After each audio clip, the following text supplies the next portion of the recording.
A big groundbreaking ceremony was held today at the New Balance factory in Skowhegan. The company is expanding and creating a lot of new jobs. Kadichi Lawrence has more.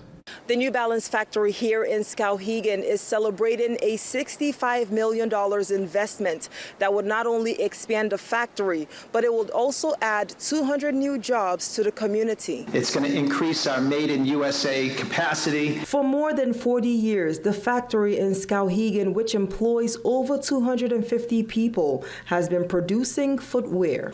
We've had mothers, fathers, children, grandchildren, aunts and uncles. Now, John Campbell, Vice President of Corporate Services for the company, says they're looking to double their production, starting with an expansion of the property. So we have a 120,000 square foot facility, single story. It will bring in a total of 450 people as far as employees. That's 200 more manufacturing jobs. Campbell says an important emphasis on the new building is safety. You can imagine making shoes. It's a very tactile, very hand and wrist sensitive type of activity.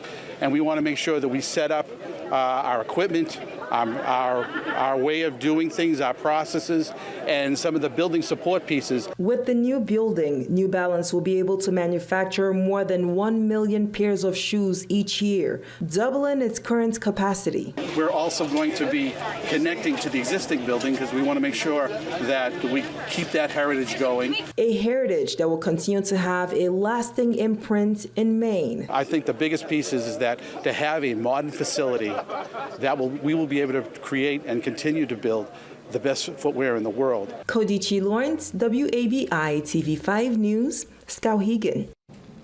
Construction on that new facility will begin soon. It's expected to be completed by the end of next year. Now, also today, New Balance announced a $250,000 gift to the Kennebec Valley Community Action Program in support of the Skowhegan Area Early Childhood Education Center that will be built as part of the new MSAD 54 Margaret Chase Smith Community.